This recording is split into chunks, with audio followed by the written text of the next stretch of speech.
My name is María Peña. I am a member of the CUNY-NYSIEB team, and I'm also a PhD candidate at the CUNY Graduate Center, where I do research on access to bilingualism and inclusive education for emergent bilinguals labeled as disabled. Perfect. My name is Olander. I'm also a PhD candidate and a member of the CUNY-NYSIEB team. My research is about better fulfilling the promise of inclusive education. So what are we going to talk about today? So today we're going to talk about students that we refer to as emergent bilingual learners with IEPs. So we use the term emergent bilingual learner as opposed to English language learner, which is more colloquial or well-known in education, because we want to highlight the home language that the students bring with them.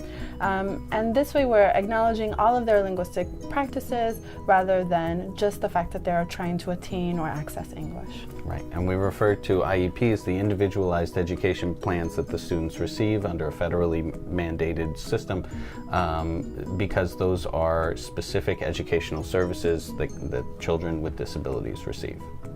But very particular disabilities, right. So learning disabilities as opposed to specifically as they relate to their learning needs. Great.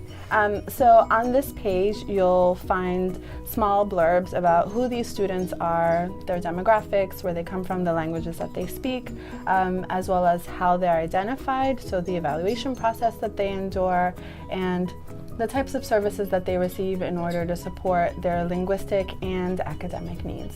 And we also talk about some promising practices for emergent bilingual learners with IEPs, especially as they relate to universal design for learning.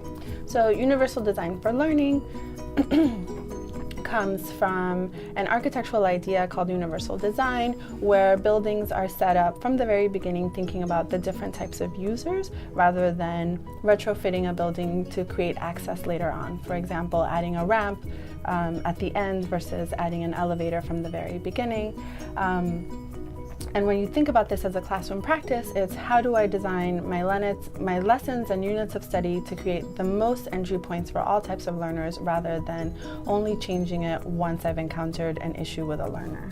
And this aligns, we think, very nicely with translanguaging pedagogy, which invites students to leverage their entire linguistic repertoires from the very beginning, as opposed to retrofitting them in the same way that we have traditionally done in pedagogy. Right, and if we're thinking about universal design, we can't just do a design in only English if we're also acknowledging that students come in with different linguistic backgrounds. Right, so if it's in English only, it's not universal. Correct.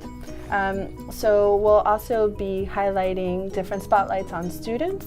So an elementary school student, a middle school student, and a high school student will give you a trajectory of what their learning experiences were and the different supports that they received in order to move forward. Yeah, and we'll also point to other resources within CUNY-NYSIEB and out in the world that may be helpful in implementing UDL and translanguaging pedagogies.